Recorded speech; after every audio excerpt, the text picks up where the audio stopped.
అధ్యక్ష, విద్య వైద్యం ఇవి రెండు ప్రధానమైనటువంటి డిపార్ట్మెంట్లు అధ్యక్ష. ఈ ప్రపంచాన్ని ప్రభావితం చేసినటువంటి కొందరు మహనీయుల మాటల్ని నేను కోట్ చేయదలుచుకున్నా అధ్యక్ష. నెల్సన్ మండేలా గారు విద్య అనేది ప్రపంచాన్ని మార్చగల అత్యంత శక్తివంతమైన ఆయుధం అని చెప్పిండు. అలాగే మహాత్మా గాంధీ గారు నిజమైన విద్య అంటే వ్యక్తి యొక్క మనస్సు మరియు ఆత్మను వికసింపజేయడం అని చెప్పిండు అధ్యక్ష.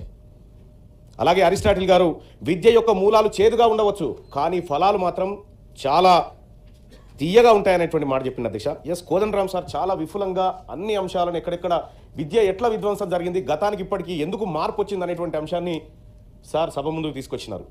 అయితే వాస్తవానికి కోదండరామ్ సారు 1వ తరగతి నుంచి యూనివర్సిటీ దాకా చర్చను తీసుకుపోయాడు. అటు నర్సిరెడ్డి అన్న 1వ తరగతి నుంచి యూనివర్సిటీ స్థాయికి చర్చను తీసుకుపోయినాడు. కానీ నేను యూనివర్సిటీ నుంచి కిందికి వస్తాను సార్. భారతదేశంలో ప్రపంచంలోనే మొట్టమొదటి విద్యా సంస్థగా విశ్వవిద్యాలయంగా చెప్పుకుంటుంది మన దేశంలో పుట్టినట్టుంది సార్. చరిత్రలో చూస్తే తక్షశిల అని నలంద అని అవి మన దేశంలోనే పుట్టినాయి సార్. బీహార్ ప్రాంతంలో దాన్ని కనిపిస్తాయి సార్. అయితే సార్ ఇవి క్రీస్తు పుట్టక ముందు పుట్టినాయి సార్. ఇవన్నీ చాలా సంస్థలని అప్పటికి కూడా.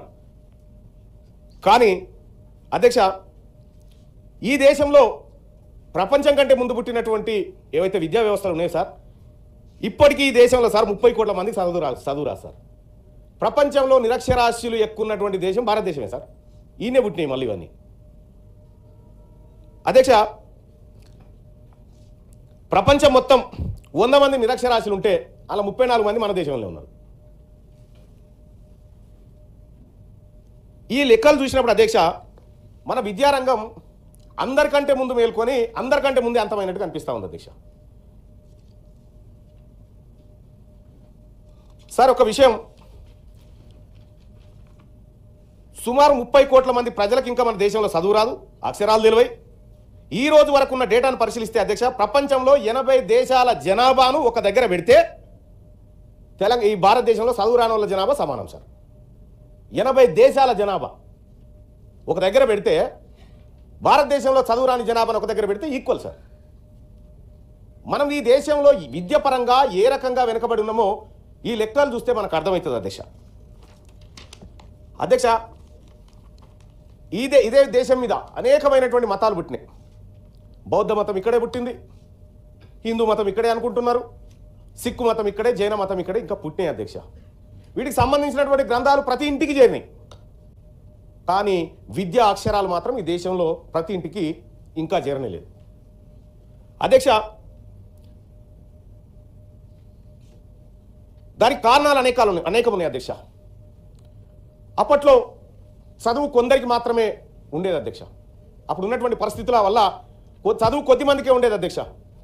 పేదవాళ్ళు లేకపోతే ఈ కుల వృత్తుల వాళ్ళు, నిమ్న వర్గాలు చదువుకోవాలంటే అప్పుడు అవకాశం లేదు అధ్యక్ష. ఆ రోజు ఉన్నటువంటి పరిస్థితుల వల్ల మనం చాలా సినిమాలలో చూసినాం, చదువుకుంటే నాలుకలు గతిరిచ్చిరని, చెవులలో సీసం పోసిరని, ఇవన్నీ చూసినాం అధ్యక్ష. చదువు కేవలం పెద్దవాళ్ళకు హక్కుగా ఉండేది అధ్యక్ష. పేదవాడికి చదువుకునే అవకాశం ఇవ్వలేదు.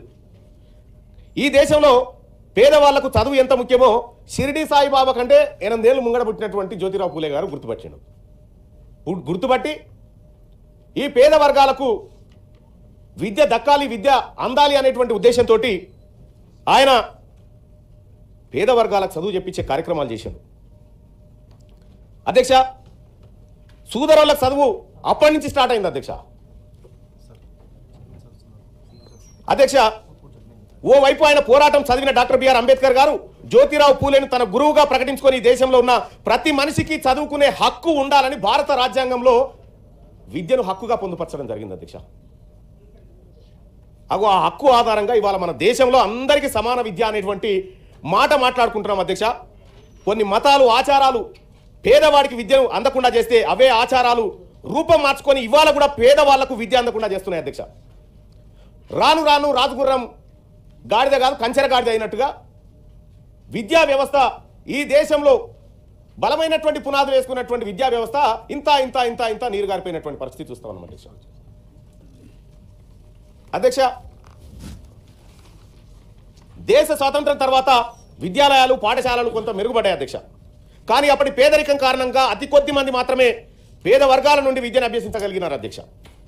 భారత రాజ్యాంగంలో విద్య అనేది ప్రతి ఒక్కరి హక్కుగా రాసుకున్నప్పటికీ 2009 వరకు రాజ్యాంగ సవరణలు చేసుకుంటూనే ఉన్నాం ఈ విషయంలో.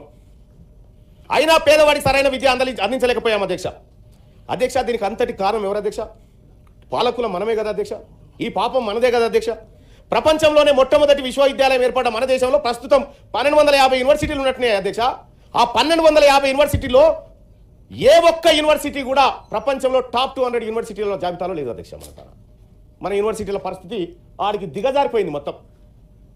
ఇంకా టాప్ 200 అంటున్నా కానీ అది 260 దాకా ఉంది ఇంకా అధ్యక్ష. డిగ్రీ విద్య పరిస్థితి ఎయిడెడ్ కాలేజీల గురించి మా ప్రొఫెసర్ సార్ చెప్పిండు. నేను కూడా ఎయిడెడ్ కాలేజీలోనే చదువుకున్నాను అధ్యక్ష. ఎయిడెడ్ కాలేజీల్లో అప్పుడు ఉన్నటువంటి స్టాండర్డ్స్, ఆ ఎగ్జిబిషన్ సొసైటీ ద్వారా ఏర్పాటు చేసినటువంటి స్టాండర్డ్స్ ఇప్పుడు ఎక్కడ కనిపిస్తలేవు అధ్యక్ష. అధ్యాపకుల కొరత, ఆ నియమించే కాంట్రాక్ట్ అధ్యాపకులకు ఎప్పుడు జీతం వస్తుందో తెలియదు. ప్రతిసారి నాకు ఫోన్ చేస్తూ ఉంటారు, సార్ జీతం రాలేదు సార్, జర టోకెన్ నెంబర్ పంపుతాం సార్, జర చెప్పండి సార్ అని చెప్పి. ఇట్లా అనేక రకాలైనటువంటి అవస్థల మధ్య ఈ విద్యా వ్యవస్థ, ఈ డిగ్రీ వ్యవస్థ కూడా అట్లే ఉంది సార్. అనేకమైన పోస్టులు ఖాళీగా ఉన్నాయి. అసలు క్రమంగా ఒక రకంగా ఇక ఇది మీరు ప్రైవేట్ రంగం వాళ్ళు చూసుకోకపోతే ఇది మాతో కాదు అని వదిలేసినటువంటి పరిస్థితి చూస్తూ ఉన్నాం అధ్యక్ష డిగ్రీ విద్య. ఇక ఇంటర్మీడియట్ ఎడ్యుకేషన్ విషయానికి వస్తే అధ్యక్ష, ఇప్పుడు ఇంకొక 2 రోజులు అయితే రిజల్ట్స్ వచ్చినాక చూడాలి. 1, 1, 2, 2 మొత్తం టీవీలలో మొత్తం ఇదే అడ్వర్టైజ్మెంట్ అధ్యక్షగా. నేను ఒక మీడియా ఛానల్లో V6 అనే ఛానల్లో హెల్త్ అండ్ ఎడ్యుకేషన్ డిపార్ట్మెంట్ నేను చూసేది అధ్యక్ష. ఆ ఎడ్యుకేషన్ డిపార్ట్మెంట్లో ఒకసారి నేను ఈ విద్యా సంస్థల వాళ్ళది రిజల్ట్స్ వచ్చినాయంటే ఏదో మీడియా సమావేశం అంటే పోయిన అధ్యక్ష. పోతే అక్కడ ఇంటర్మీడియట్లో ఆయనకి ఏదో స్టేట్ ఫస్ట్ ర్యాంక్ వచ్చిందని చెప్పి చూపించినారు అధ్యక్ష. చూస్తే ఆడ అయిపోయిన తర్వాత ఇంకో ప్రెస్ మీట్ కవరేజ్ కోసం పోయిన అధ్యక్ష. పోతే అది 10th క్లాస్ది, 10th క్లాసు. ఆ తర్వాత ఇంకొకటి కవర్ చేసిన అధ్యక్ష. ఇట్లా ఒకటే ఫోటో 3 స్కూళ్ళలో కనిపించింది అధ్యక్ష నాకు. ఏందా బాబు ఇది అలా ఇంటర్మీడియట్ దాంట్లో లేదు, ఈ పిల్లగాడు 10 మా దాంట్లో చదివిండు అని చెప్తున్నాడు ఆయన. 7th వరకు మా దాంట్లో ఉండని ఇంకొక ఆయన. ఇది చాలా పెద్ద వ్యాపారంగా మారిపోయింది అధ్యక్ష. మళ్ళీ వాళ్ళు తీసుకుపోయేది కూడా ఎట్లా తీసుకుపోతారు? ఈ గవర్నమెంట్ స్కూళ్ళలో అక్కడో ఇక్కడో మంచిగా చదివేటువంటి పిల్లగాళ్ళు ఉంటారు కదా సార్, వాళ్ళని నేర్కొని పోతారు అన్నట్టు, వాళ్ళని తీసుకొని పోతారు. ఒక్కరిని చూపెట్టి మొత్తం వ్యవస్థనంతా తమ గుప్పిట్లోకి తెచ్చుకుంటా ఉన్నాయి సార్ కార్పొరేట్ విద్యా వ్యవస్థలు. సార్ పోనీ ఈ దేశంలో ఇంటర్మీడియట్ విద్యలో గొప్ప పర్ఫార్మెన్స్ ఏమైనా ఉందా అంటే అధ్యక్ష, 72 దేశాలు పాల్గొన్న programme for international students assessment ఈవెంట్లు అధ్యక్ష, 72 దేశాలు పాల్గొంటే మనకు 71వ ర్యాంక్ వచ్చింది అధ్యక్ష. ఇవాళ ఇంటర్మీడియట్ ఎడ్యుకేషన్లో ఒక్కో ఇంటర్మీడియట్ విద్యార్థి పైన మన దేశంలో యావరేజ్గా చేస్తున్న ఖర్చు అధ్యక్ష కేవలం 30,000 రూపాయలు చేస్తా ఉన్నాం యావరేజ్గా. అదే యూకేలో 11 లక్షలు ఖర్చు పెడతా ఉన్నారు అధ్యక్ష, ఫిన్లాండ్లో 10 లక్షలు, దక్షిణ కొరియాలో 11 లక్షలు, జపాన్లో 9 లక్షలు ఖర్చు పెడుతున్నారు. మన దేశం కేవలం 30,000 ఖర్చు పెడతా ఉన్నది అధ్యక్ష. ఇక మన రాష్ట్రంలో ఇంటర్ విద్యను పరిశీలిస్తే అధ్యక్ష, ప్రభుత్వ ప్రైవేట్ ఇంటర్మీడియట్ కాలేజీలు అన్ని కలిపి ఈ రోజు నాటికి దాదాపుగా 3,182 ఉన్నట్టున్నాయి అధ్యక్ష. అందులో గవర్నమెంట్ 1,832, ప్రైవేట్ 1,350 ఉన్నట్టుగా తెలుస్తూ ఉంది అధ్యక్ష. ఈ ప్రభుత్వం చేత నిర్వహించబడుతున్నటువంటి కాలేజీల్లో కేవలం 3,18,093 మంది కనిపిస్తా ఉన్నారు అధ్యక్ష. ప్రైవేట్ జూనియర్ కాలేజీలో 6,37,000 మంది కనిపిస్తా ఉన్నారు. ఈ గవర్నమెంట్ జూనియర్ కాలేజీ కంటే ప్రైవేట్ జూనియర్ కాలేజీలో అత్యధికంగా డబుల్ అందులోనే చదువుతా ఉన్నారు అధ్యక్ష. 80% వరకు ప్రైవేట్ స్కూళ్ళలోనే చదువుతారు. ప్రైవేట్ స్కూళ్ళల్లో ఇప్పుడు అధ్యక్ష ఈ గవర్నమెంట్ స్కూళ్ళల్లో ఒక క్వాలిటీ ఉన్నటువంటి టీచర్ ఉంటాడు అధ్యక్ష. అన్ని అర్హతలు ఉన్నటువంటి టీచర్ గవర్నమెంట్ స్కూళ్ళల్లో, గవర్నమెంట్ విద్యా వ్యవస్థలో మనం పెట్టిన తర్వాత కూడా మరి ఎందుకు ప్రైవేట్ వైపు తల్లిదండ్రులు మొగ్గు చూపుతా ఉన్నారు? అంటే మన నిర్వహణ లోపమా ప్రభుత్వాన్ని, పాలకుల నిర్వహణ లోపమా, లేకపోతే ప్రైవేట్ గుత్తాధిపత్యమా? ఇది తేలాల్సినటువంటి అంశం అధ్యక్ష. అధ్యక్ష ఇక 2023-24 విద్యా సంవత్సరంలో మొత్తం విద్యార్థుల సంఖ్య 9,77,537 ఇంటర్మీడియట్లో ఉంటే అధ్యక్ష, ఒకే ఏడాది వ్యవధిలో ఇంటర్మీడియట్లో 21,569 మంది విద్యార్థులు డ్రాప్ అవుట్ సార్. అలాగే 10వ తరగతి పాస్ అయిన విద్యార్థులు 2023-24 విద్యా సంవత్సరంలో ఉత్తీర్ణత అయిన వాళ్ళు 4,59,000 మంది ఉంటే 30,000 మంది 10th లో డ్రాప్ అవుట్ సార్.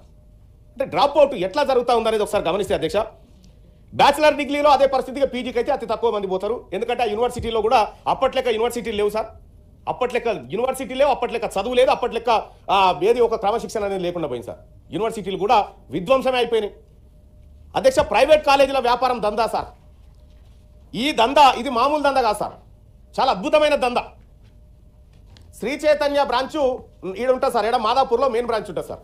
అందులో ఇక్కడ ఈ 10-20 స్కూళ్ళల్లో ఉండేటువంటి సార్ నేను ఇప్పుడే స్టార్ట్ చేసిన సార్. నేను చూస్తూనే ఉన్నా. నువ్వు ఎప్పుడు స్టార్ట్ చేసింది? లేదు సార్, నేను ఇప్పుడే స్టార్ట్ చేసిన. నేను చూస్తూనే ఉన్నా అంటున్నా. అదే సార్, అదే చూసిరు కాబట్టి. ఆడ కూడా టీవీలో చూసినాను. లేదు సార్, నేను స్టార్ట్ చేసింది ఇప్పుడు సార్. అయితే సార్ ఈ శ్రీ చైతన్య అనేటువంటి నారాయణ అనేటువంటి బ్రాంచ్ ఉంటే మెయిన్ బ్రాంచ్ ఒక్కటే ఉంటుంది సార్. అది ఇందులో చదివే అక్కడక్కడ చదివేటువంటి పిల్లలందరినీ తీసుకొని పోయి ఆ మెయిన్ బ్రాంచ్లో పెట్టి చదివిస్తారు. ఆ ర్యాంకులు మొత్తం రాష్ట్రం అంతా రుద్దుతారు సార్. మన అమాయకులైన తల్లిదండ్రులు నిజంగానే మా కొడుకు కూడా ఫస్ట్ వస్తాడేమో, మా కొడుకు కూడా ఎంసెట్లో ర్యాంక్ కొడతాడేమో, మా కొడుకు కూడా ఐఐటి వస్తుందేమో అని చెప్పి భ్రమపడి లక్షల రూపాయల డబ్బు ధరపోస్తా ఉన్నారు సార్.